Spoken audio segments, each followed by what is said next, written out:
ប៉ុន្តែនៅក្នុងរបស់ដែលផ្ដើមដោយពាក្យ there វាកើតមានបាតុភូតម្យ៉ាងដែលហៅថា inversion នៅក្នុងភាសាខ្មែរយើងបកបាទសួស្តីបងប្អូនទាំងអស់គ្នាថ្ងៃនេះគ្រូមានមេរៀនពិសេសមួយសម្រាប់ឲ្យបងប្អូនទាំងអស់គ្នារៀនដើម្បីត្រៀមប្រឡងបាក់ឌុបផ្នែកភាសាអង់គ្លេសក្នុងឆ្នាំ2026នេះហើយវិញ្ញាសានេះគ្រូផ្ដោតទៅលើផ្នែកវេយ្យាករណ៍ភាសាអង់គ្លេសដែលជាផ្នែកមួយសំខាន់ហើយនឹងក៏ជាផ្នែកមួយដែលសិស្សគ្រប់គ្នាពិបាកផងដែរប៉ុន្តែវាមិនមែនជារឿងបញ្ហាដែលបងប្អូនទាំងអស់គ្នាមិនអាចធ្វើបាននោះទេថ្ងៃនេះលោកគ្រូនឹងបង្រៀនរូបមន្ត5ដែលជួយឲ្យបងប្អូនទាំងអស់គ្នាដោះស្រាយលំហាត់ផ្នែក grammar នឹងបានយ៉ាងរហ័សហើយបានបន្ទុកល្អផងដែរអញ្ចឹងកុំឲ្យខាតពេលយូរតោះអញ្ចឹងជំហានទី1 read instruction អានសេចក្តីណែនាំ alright អញ្ចឹងមុននឹងចាប់ផ្ដើមធ្វើលំហាត់ណាមួយបងប្អូនទាំងអស់គ្នាត្រូវតែអាន instruction ឲ្យបានច្បាស់លាស់ជាមុនសិន alright ជំហានទី2វិភាគប្រធានមានន័យថាយើងមើលប្រធាននៃរបស់ថាតើប្រធានជាឯកវចនៈឬក៏ជាពហុវចនៈដែលអង់គ្លេសយើងថា plural or singular នេះគឺជាចំណុចសំខាន់ដើម្បីឲ្យកិរិយាសព្ទស៊ីគ្នានឹងស្របជាមួយប្រធានអូខេអង់គ្លេសឲ្យឈ្មោះថា subject verb agreement alright ជំហានទី3បងប្អូនទាំងអស់គ្នាត្រូវស្វែងរកពាក្យកន្លឹះនៅក្នុងកន្សោមពាក្យខាងចុងបន្ទាប់ពីចន្លោះមានថា identify keywords បងប្អូនទាំងអស់គ្នាត្រូវតែរកមើលពាក្យកន្លឹះថាតើពាក្យនោះប្រាប់យើងអំពីអ្វីខ្លះពេលខ្លះទៅវាអាចប្រាប់យើងអំពីពេលវេលាឬក៏ភាពញឹកញាប់ឬក៏ពាក្យកន្លឹះផ្សេងទៀតដូចជា since ដូចជា always ដូចជា last night twice a week ឬក៏ every day every morning ជាដើមអញ្ចឹងពាក្យទាំងអស់នោះហើយដែលជួយឲ្យយើងអាចបំពេញចន្លោះផ្នែក grammar នឹងបានយ៉ាងល្អ alright ហើយចំណុចទី4គឺយើងត្រូវតែវិភាគជំរើសចម្លើយ A B C ហើយនិង D មានន័យថាយើងវិភាគថាតើចម្លើយ A B C និង D ហ្នឹងថ្នាក់ពាក្យវាជា verb ឬក៏កិរិយាសព្ទឬក៏ជា noun ឬក៏ adjective ជាដើម alright អញ្ចឹងយើងរៀនមើលវិភាគវាចន្លងទៅកាលណាយើងដឹងវាច្បាស់យើងងាយស្រួលក្នុងការបំពេញចន្លោះផ្នែក grammar មួយហ្នឹងជំហានទី5យើងត្រូវកំណត់កាលមានន័យថា determine the tense បន្ទាប់ពីយើងឃើញពាក្យកន្លឹះហើយអូនត្រូវសួរខ្លួនឯងថាតើរបស់នេះស្ថិតក្នុងកាលមួយណា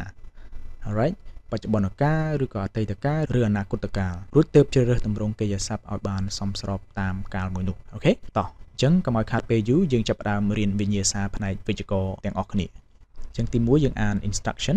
in Cambodia schools at 7 o'clock in the morning ជំរើសចម្លើយមាន A starts B start C started D is starting right អញ្ចឹងជំហានទី2យើងវិភាគប្រធានឃើញថាប្រធានគឺជា schools right ហើយវាគឺជាពហុវចនៈមូលហេតុអីបានយើងថាវាជាពហុវចនៈដោយសារតែវាមាន s ខាងចុងរីឯ in Cambodia វាមិនមែនជាប្រធានទេវាគ្រាន់តែជា prepositional phrase ដែលវាបញ្ជាក់ទីតាំងបន្ថែមឲ្យប្រធានតែប៉ុណ្ណោះ alright អញ្ចឹងបន្ទាប់ពីយើងវិភាគលើប្រធានហើយយើងចាប់ផ្ដើមវិភាគទៅលើពាក្យកន្លឹះអូខេអញ្ចឹងពាក្យកន្លឹះនៅកន្សោមពាក្យខាងចុងបន្ទាប់ពីចន្លោះនោះគឺ at 7 o'clock in the morning អញ្ចឹងពាក្យកន្លឹះរបស់វាគឺ in the morning មានន័យថាវាគឺជាការវិភាគទៀងទាត់ដូច្នេះយើងត្រូវប្រើ present simple អូខេហើយយើងចាំឲ្យថា present simple និយាយអំពីអ្វីខ្លះ definition របស់វា it talks about habit និយាយអំពីទម្លាប់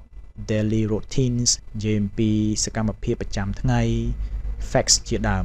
និយាយអំពីអ្វីដែលជារឿងពិតជាដើមអញ្ចឹងជំហានទី4យើងកំណត់ថាលំហាត់នេះគឺយើងត្រូវប្រើកាល present simple មូលហេតុអីដោយសារយើងបានឃើញ keyword in the morning មែនទេកាលណាយើងឃើញ keyword in the morning វាបញ្ជាក់យើងយ៉ាងច្បាស់ថាកាលមួយនេះយើងចាំបាច់ត្រូវតែដាក់កិរិយាសព្ទមួយណាដែលស៊ីមន្ត្រីគ្នាជាមួយនឹងប្រធានហើយនឹងកន្សោមពាក្យនៅខាងក្រោយដូច្នេះយើងប្រើការ present simple tense ចម្លើយគឺយើងជ្រើសរើស B មូលហេតុអ្វីបានយើងយក B ដោយសារតែ subject ជាប្រភេទ plural subject right អញ្ចឹងកាលណាប្រភេទ plural subject វាមាន s បែបហ្នឹងយើងមិនចាំបាច់ត្រូវថែម s ទេអញ្ចឹងយើងគ្រាន់តែដាក់ start ទៅគឺបានហើយអញ្ចឹង in Cambodia schools start at 7 o'clock in the morning អូខេលោកគ្រូសង្ឃឹមថាអ្នកទាំងអស់គ្នានឹងយល់ទី2ជំហានទី1យើងត្រូវអានប្រធានវាច្បាស់សិនអូខេ What's his job an English teacher អញ្ចឹងពាក្យ what's ហ្នឹងគឺយើងអាចស្មើនឹងពាក្យ what is his job អូខេអញ្ចឹងជំរើសចម្លើយមាន4 A his job B his job is C he is D he works alright អញ្ចឹងយើងអានប្រធានឲ្យច្បាស់សិនជំហានទី2ចូលយើងវិភាគថាតើរបស់នេះមានប្រធានហើយឬនៅអញ្ចឹងតាមការវិភាគរបស់លោកគ្រូឃើញថាមិនទាន់មានទេ ដូច្នេះវាត្រូវការទាំងប្រធាននិងកិរិយាសព្ទដើម្បីបំពេញន័យឲ្យរបស់មួយហ្នឹងវាមានន័យគ្រប់គ្រាន់អញ្ចឹងយើងមើលជំរើសចម្លើយទាំងអស់គ្នាសិនជំរើសចម្លើយមាន A his job B his job is C he is D he works ចម្លើយត្រឹមត្រូវលោកគ្រូនឹងប្រាប់បងប្អូនទាំងអស់គ្នាបន្តិចទៀតអូខេឥឡូវយើងប្រភាគបន្តទៀតសិនជំហានទី3យើងពិនិត្យទៅលើកន្សោមបន្ទាប់ពីចន្លោះនោះគឺ an English teacher ឃើញទេកន្សោមពាក្យបន្ទាប់ពីចន្លោះ an English teacher ពាក្យនេះគឺជា noun phrase ដែលយើងបកប្រែថាកន្សោមនាមបញ្ជាក់ពីអត្តសញ្ញាណឬក៏ការងាររបស់មនុស្សអូខេអញ្ចឹងត្រូវចាំថានៅក្នុងឃ្លាភាសាអង់គ្លេសគេមិនដែលនិយាយថា his job is an English teacher ទេគេមិនដែលនិយាយថា his job is an English teacher យើងមិនអាចនិយាយបែបហ្នឹងទេនៅក្នុងភាសាអង់គ្លេសណាពីព្រោះ his job វាដើរតួនាទីជាប្រធានពិតមែនប៉ុន្តែវាមិនមែនជាមនុស្សដែលអាចមានការងារជាគ្រូបង្រៀនដូចមនុស្សឯណាមែនទេទាំងអស់គ្នាអញ្ចឹងយើងត្រូវចាំចំណុចហ្នឹងវារៀងធ្វើយើងពិបាកគិតបន្តិច alright អញ្ចឹងយើងមើលដល់គ្នា his job is អញ្ចឹង his job is វាគ្រាន់តែជាចម្លើយបញ្ឆោតប៉ុណ្ណោះត្រូវចាំនៅក្នុងហ្នឹងចម្លើយមាន2ដែលយើងគួរតែជ្រើសរើសវាមាន his job is ហើយនិង he is ពីរហ្នឹងប៉ុន្តែតាមការវិភាគរបស់លោកគ្រូ his job is វាគ្រាន់តែជាចម្លើយបញ្ឆោតយើងតែប៉ុណ្ណោះអញ្ចឹងហើយចម្លើយត្រឹមត្រូវគឺ C he is alright អញ្ចឹងយើងបានទៅជា he is an English teacher alright he គឺជាមនុស្សមែនទេ he គឺជា subject pronoun ហើយវាផ្ដោតទៅលើសព្វនាមហើយសព្វនាមហ្នឹងគឺផ្ដោតទៅលើមនុស្សអញ្ចឹងមនុស្សវា symmetry ជាមួយនឹងទូនាទីអត្តសញ្ញាណការងាររបស់គាត់នេះហើយគឺជាអ្វីដែលអ្នកទាំងអស់គ្នាគួរតែចងចាំហើយគួរតែគិតពិចារណាឲ្យបានល្អិតល្អន់នៅចំពោះលំហាត់ប្រភេទនេះព្រោះវាពិតជាលំបាកក្នុងការជ្រើសរើសមែនទែនហើយជាទូទៅសិស្សភាគច្រើនឆ្លើយបែបនេះ What is his job? His job is an English teacher ភាគច្រើនគឺឆ្លើយបែបនេះប៉ុន្តែជាក់ស្ដែងចម្លើយរបស់គេគឺ he is an English teacher អូខេចឹងសង្ឃឹមថាអ្នកទាំងអស់គ្នាច្បាស់នៅចំណុចនេះតោះលំហាត់ទី3ជំហានទី1យើងត្រូវតែអានប្រធានវាឲ្យច្បាស់សិនអូខេ How often to the cinema? Twice a week ហើយជំរើសចម្លើយមាន A Did you go? B Have you gone? C Have you been? D Do you go? Alright ចឹងបន្ទាប់ពីអានហើយយើងចាប់ផ្ដើមវិភាគទៅលើល្បះរបស់វាឥឡូវយើងឃើញថានៅក្នុងលំហាត់មួយនេះវាមានល្បះ2ប្រភេទទី1សំណួរទី2ចម្លើយគេឲ្យស្រាប់អញ្ចឹងយើងវិភាគឃើញថា twice a week 2ដងក្នុងមួយសប្តាហ៍គឺជាពាក្យកន្លឹះមួយដែលយើងគួរតែចាប់អារម្មណ៍ដែលប្រាប់ពីភាពញឹកញយមែនទេនៅក្នុងភាសាអង់គ្លេសគេឲ្យឈ្មោះថា frequency អូខេនៃសកម្មភាពមួយនៅក្នុងល្បះអូខេឧទាហរណ៍ថា I go to the gym twice a week I play football twice a week ឃើញទេខ្ញុំលេងទាត់បាល់2ដងក្នុងមួយសប្តាហ៍នេះហើយគេឲ្យឈ្មោះថាភាពញឹកញាប់នៅក្នុងភាសាអង់គ្លេសគេឲ្យឈ្មោះថា frequency ហើយយើងដឹងថាកាលណាយើងឮពាក្យថា adverb of frequency មានន័យថាវាចូលទៅក្នុងកាលមួយដែលយើងតែងតែឮថាកាល present simple tense មែនទេទាំងអស់គ្នា present simple tense វាមាន adverb of frequency ច្រើនមិនមែនមានតែ twice a week ទេអញ្ចឹងដូចជា always ណា always បញ្ជាក់អំពីភាពញឹកញាប់ 100% usually 90%អូខេហើយបន្ទាប់មក often បន្ទាប់មក sometimes បន្ទាប់មក never អញ្ចឹងអាពាក្យទាំងអស់ហ្នឹងបញ្ជាក់អំពីភាពញឹកញាប់ទាំងអស់ហ្នឹងហើយគេឲ្យឈ្មោះថា adverb of frequency អញ្ចឹងយើងកំណត់ថាលំហាត់នេះត្រូវប្រើទម្រង់សំណួរនៃ present simple tense ដែលវាមានទម្រង់ដូចជា do does plus subject plus verb plus object អញ្ចឹងចម្លើយត្រឹមត្រូវគឺ D ហើយដែលបើយើងយក D ឥ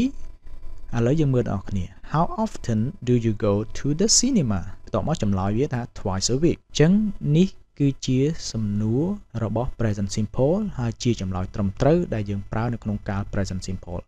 ក្រៅពីហ្នឹងយើងមិនអាចដាក់បានទេដោយសារតែ how often ក៏វាជា keyword របស់ present simple twice a week ក៏ជា keyword របស់ present simple យើងមិនអាចដាក់ how often did you បានទេឬក៏ have you gone ឬក៏ have you been ព្រោះកាលទាំងពីរនោះគឺជាការរបស់ present perfect alright អញ្ចឹងសង្ឃឹមថាអ្នកទាំងអស់គ្នាអាចធ្វើបានលំហាត់ទី4 The transportation in city is very good there a bus every 15 minutes ជំរើសចម្លើយ A was B is C has been D has been being ដូច្នេះដើម្បីដោះស្រាយលំហាត់នេះបានទី1អានប្រធានឲ្យយល់ទាំងស្រុងសិនដោយយើងដឹងថាមានពីរល្បះមែនទេទី1ប្រាប់ថា the transportation in city is very good អូខេមានន័យថាការដឹកជញ្ជូននៅក្នុងទីក្រុងគឺល្អណាស់របស់ទី2 there ហើយបន្ទាប់មក blank ហើយបន្ទាប់មក a bus every 15 minutes អញ្ចឹងទី1គ្រាន់តែយើងពិភាក្សាថាតើនៅក្នុងលំហាត់មួយហ្នឹងមានប្រមាណរបស់យើងឃើញថា2របស់ alright ជំហានទី2គឺយើងពិភាក្សារក subject នៅក្នុងរបស់ទី2ដោយសារតែយើងចាំបាច់ត្រូវតែបំពេញចន្លោះនៅក្នុងរបស់ទី2មែនទេអញ្ចឹងចំពោះរបស់ដែលផ្ដើមដោយពាក្យ there អ្នកទាំងអស់គ្នាត្រូវចាំបងប្អូនទាំងអស់គ្នាត្រូវចាំប្រធានពិតប្រាកដគឺស្ថិតនៅខាងក្រោយចន្លោះទំនេរត្រូវចាំឲ្យតែរបស់ដែលផ្ដើមដោយពាក្យ there អញ្ចឹងប្រធានពិតប្រាកដគឺស្ថិតនៅខាងក្រោយចន្លោះទំនេរអូខេអញ្ចឹងនៅក្នុងរបស់នេះប្រធានគឺជាពាក្យ a bus ដែលជាប្រធានឯកវចនៈអូខេដែលជាប្រធានមានតែមួយមានថា bus មានតែមួយហ្នឹងហើយគេហៅប្រធានឯកវចនៈមូលហេតុអ្វីបានជាប្រធាននៅខាងក្រោយទៅវិញរាល់ដងយើងរៀនឃើញថាប្រធាននៅខាងមុខមែនអត់តែចៃដន្យអីមក there ហើយបន្ទាប់មក blank ហើយ a bus ហើយយើងថា a bus គឺជាប្រធាននៅពេលដែលយើងវិភាគណានៅក្នុងភាសាអង់គ្លេសតាមធម្មតា subject គឺជាអ្នកធ្វើសកម្មភាពមែនទេឬជាអ្វីដែលរបស់នោះកំពុងតែចង់រៀបរាប់អំពីអ្វីមួយនៅក្នុងរបស់ there is a bus យើងកំពុងនិយាយអំពីវត្តមានរបស់ឡានក្រុងយល់ទេឧទាហរណ៍ថា there is a pen on the desk អញ្ចឹងនៅលើតុមានប៊ិចមួយឃើញទេអញ្ចឹងអ្វីដែលយើងកំពុងនិយាយយើងនិយាយអំពីប៊ិចមួយនៅលើតុនឹងឯងអញ្ចឹងអាប៊ិចហ្នឹងហើយគឺជាប្រធានមែនអត់ប៉ុន្តែ there is ហ្នឹងមិនមែនជាប្រធានទេវាគ្រាន់តែជាពាក្យដែលសំដៅថានៅលើតុហ្នឹងមានប៊ិចមួយអាប៊ិចមួយហ្នឹងហើយគឺជាប្រធាននៃរបស់មួយហ្នឹងអូខេដូច្នេះ a bus នៅក្នុងរបស់ទី2ហ្នឹងគឺជាអ្វីដែលយើងកំពុងផ្ដោតទៅលើអញ្ចឹងអ្វីដែលយើងកំពុងតែផ្ដោតទៅលើហ្នឹងហើយគឺជាប្រធាននៃរបស់ហ្នឹងឯងអូខេអញ្ចឹងឥឡូវយើងមើលទម្រង់របស់វាគឺជា formula របស់វាណាក្នុងភាសាអង់គ្លេសគេដាក់ there plus b ប៉ុន្តែ b ហ្នឹងផ្ដោតទៅលើ inversion នៅក្នុងរបស់ទូទៅប្រធានច្រើនតែនៅខាងមុខមែនទេទាំងអស់គ្នាឧទាហរណ៍ថា a bus is coming ឃើញ a bus វាដើរនៅពីមុខ is coming មែនអត់ប៉ុន្តែនៅក្នុងរបស់ដែលផ្ដើមដោយពាក្យ there វាកើតមានបាតុភូតម្យ៉ាងដែលហៅថា inversion នៅក្នុងភាសាខ្មែរយើងបកថាត្រឡប់ទីតាំងមានថាវាធ្លាប់ពីមុនតែទីតាំងនៅពីមុខប៉ុន្តែម្ដងនេះវានៅខាងក្រោយយល់បានទេបងប្អូនអូខេអញ្ចឹង there គ្រាន់តែជាប្រធានបង្កប់ឬក៏ពាក្យសម្រាប់ផ្ដើមរបស់តែប៉ុណ្ណោះដែលក្នុងភាសាអង់គ្លេសគេឲ្យឈ្មោះថា dummy subject អូខេហើយ subject ពិតប្រាកដត្រូវរុញនៅខាងក្រោយកិរិយាសព្ទវិញយល់បានទេបងប្អូនអញ្ចឹងគ្រូសង្ឃឹមថាអ្នកទាំងអស់គ្នានឹងយល់អំពីចំណុចមួយនេះជំហានទី3យើងត្រូវតែពិភាក្សារកពាក្យកន្លឹះអញ្ចឹងនៅក្នុងរបស់នេះយើងឃើញ clear every 15 minutes right អញ្ចឹង every ហ្នឹងវាបញ្ជាក់អំពីតារាងពេលវេលាទៀងទាត់ឬក៏ការវិភាគមែនទេ timetable ឬក៏ routine ដូច្នេះយើងត្រូវប្រើការអ្វីដែរទាំងអស់គ្នាអញ្ចឹងយើងត្រូវតែប្រើការ present simple tense alright ពីព្រោះដោយសារតែយើងឃើញថា keyword របស់ present simple tense មាន every morning every day every 15 minutes every 2 minutes ឃើញទេដល់ពេលដែលយើងឃើញពាក្យកន្លឹះបែបនេះយើងយល់យ៉ាងច្បាស់ថាលំហាត់មួយនឹងចាំបាច់ត្រូវការ present simple tense ហើយកាលណាប្រើ present simple tense យើងកំណត់ចម្លើយបានយ៉ាងងាយស្រួលអូខេអញ្ចឹងយើងកំណត់ថាលំហាត់នេះត្រូវការប្រើ present simple tense ជាមួយនឹងកិរិយាសព្ទ to be អញ្ចឹងចម្លើយត្រឹមត្រូវគឺយើងជ្រើសរើសចម្លើយ B ដោយសារ subject a bus មែនអត់អញ្ចឹងវាគឺជាឯកវចនៈដូច្នេះក្នុងបច្ចុប្បន្នកាល present simple យើងត្រូវប្រើ is ដូច្នេះចម្លើយវាគឺ is there is a bus every 15 minutes បងប្អូនអរគ្នាត្រូវចាំមួយទៀតបើសិនជាមានលំហាត់បែបនេះណាបងត្រូវចាំថាបើសិនជារបស់ទី1គេប្រើក្នុងទម្រង់ present simple ហើយអញ្ចឹងរបស់ទី2ក៏ត្រូវតែជាប្រភេទ present simple ដូចគ្នាយល់បានទេទាំងអស់គ្នាតោះឥឡូវយើងមើលលំហាត់ទី5ដូចគ្នាមុននឹងយើងធ្វើវាឲ្យបានល្អទី1គឺយើងអានប្រធានបទឲ្យច្បាស់សិន When I got home last night the house was very quiet everyone to bed ជំរើសចម្លើយ A have gone B went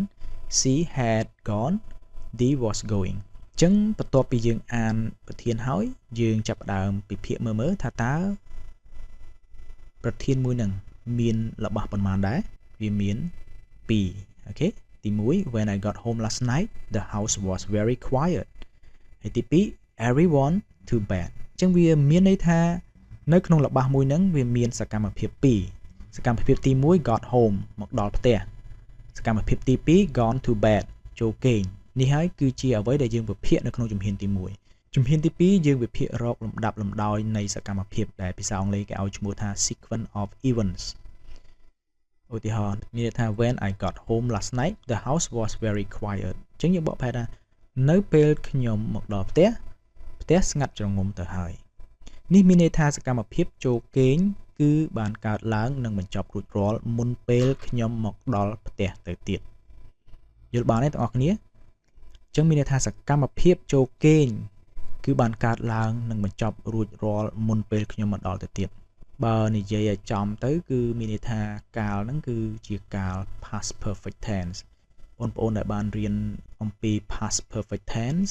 បងប្រហែលជាយល់ហើយសកម្មភាពវាមាន2ដែលនិយាយអំពីអ្វីៗដែលនៅក្នុងអតីតកាលមានថា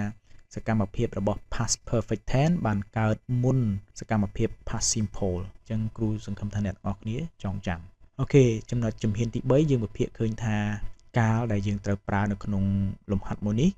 គឺជាកាល past perfect tense អញ្ចឹងតាមច្បាប់វេយ្យាករណ៍កាលណាយើងប្រើកាល past perfect tense មានន័យថាយើងនឹងវិភាគទៅលើសកម្មភាពអតីតកាល2ដែលបានកើតឡើងនៅក្នុងអតីតកាលអូខេហើយយើងត្រូវចាំថាទី1យើងត្រូវចាំថាសកម្មភាពដែលបានកើតមុនគេបំផុតត្រូវប្រើ past perfect ដែលមានរូបមន្ត subject plus head plus verb 3 plus object ហើយសកម្មភាពដែលកើតតាមក្រោយត្រូវប្រើ past simple subjects plus verb 2 plus object អូខេ past perfect គេនិយាយថា action finished before another past action មានន័យថាសកម្មភាពបានបញ្ចប់មុនសកម្មភាពអតីតកាលមួយទៀតអូខេជំហានទី4យើងកំណត់បានថាលំហាត់នេះត្រូវប្រើ past perfect ព្រោះការចូលគេងកើតឡើងមុនការមកដល់ផ្ទះយល់បានទេទាំងអស់គ្នាអញ្ចឹងយើងប្រើ past perfect ដូច្នេះហើយចម្លើយត្រឹមត្រូវគឺ C had gone ទម្រង់ past perfect ត្រូវចាំទាំងអស់គ្នា subject plus had plus verb 3 plus object ក្នុងចំណោមជម្រើសទាំងអស់មានតែ C had gone ប៉ុណ្ណោះដែលត្រូវតាមទម្រង់នេះយើងមិនអាចយក have gone មកដាក់ជាចម្លើយបានទេបើយើងវិភាគឃើញថាកាល2បានកើតឡើងនៅក្នុងអតីតកាល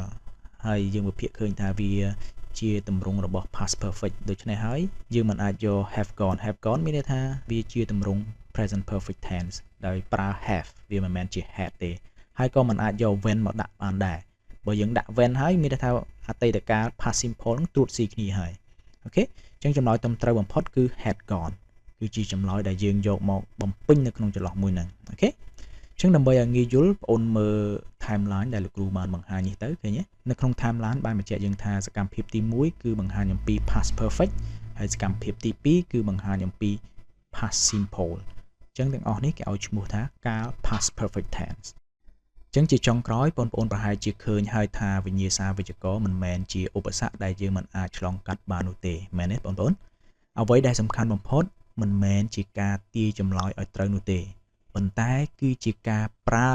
កតវិជ្ជាឬក៏រូបមន្តទាំង5ជំហានដែលលោកគ្រូបានចែករំលែកខាងលើហ្នឹងសូមចងចាំថាកុំអាស្រន់ស្លោពេលឃើញប្រយោគវែងៗគឺយើងចាំបាច់បំផុតគឺមើល keyword ឲ្យឃើញនោះបងអូននឹងឃើញចម្លើយហើយមួយទៀតវិភាគ subject ឲ្យច្បាស់ព្រោះវាងាយស្រួលក្នុងការធ្វើលំហាត់កាលណាយើងស្វែងរក subject ច្បាស់លាស់ឃើញកាលណាយើងឃើញពាក្យកន្លឹះច្បាស់លាស់នៅក្នុងលំហាត់លោកគ្រូជឿថាបងប្អូនអរគ្នាអាចធ្វើវាបានយ៉ាងរលូនអរគុណ